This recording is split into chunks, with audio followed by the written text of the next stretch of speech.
great parts, but also the difficulties that you've had with that. So maybe you can tell us more about that. Okay, so when it comes to being online, I wouldn't call myself an influencer or a creator because I honestly don't plan it out that much. I just want it to be like an open conversation and just kind of making space for people in general. I've always advocated of being able to be offline as well. So for me, that's one important aspect, especially seeing the youth nowadays that lives practically on their phone. So there is a balance. Again, there's a lot of pros and cons of being online, like everything else in life.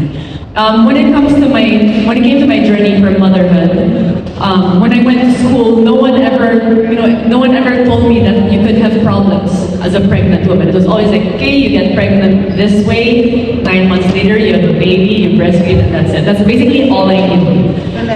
And when we got pregnant, I was so shocked with all the news we were getting. Like, it was really kind of like a dark place for me because everything was so new. Like, no one ever taught me this in school. And then I just started talking about it online, and so many people were like, "Oh my God, ako din may apas," and I was like, "Oh my God, is this like everyone has it? Is this normal that I have to inject myself on a daily basis?"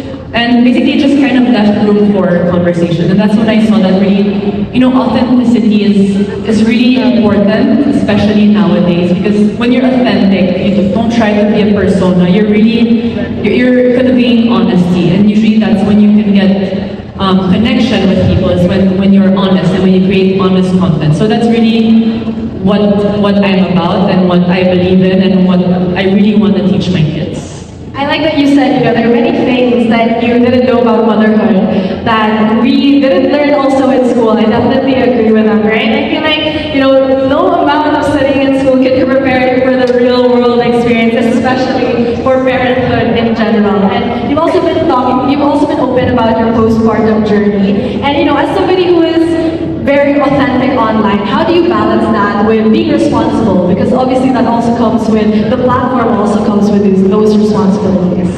So I always make sure that any information I'm giving is pre-studied. But obviously I also give my point of view that's, a beginner and a learner. Sorry, I lost track of my thoughts. That's mom brain. About being authentic, yes. Okay, the balance. And storytelling is an important part as well, because when you storytell, it makes it more human. It makes the person listening to you believe that, if you did it, so can they. It's not, you don't want to give like, this is day 1 and then day 10. You really need to show the small wins in life. And that's what I really believe in, like, for longevity in general. It's about the small, consistent things you do in life. And people will see that authenticity as well. Yeah, I think Heussaff that talked about that, having those journeys that we see on TikTok has been a very important thing. I think we also see, all of those compilations of everybody's journeys through many different parts of their life. And I like that you also touched on that and just kind of the small decisions and things that they do day to day that you're able to share online.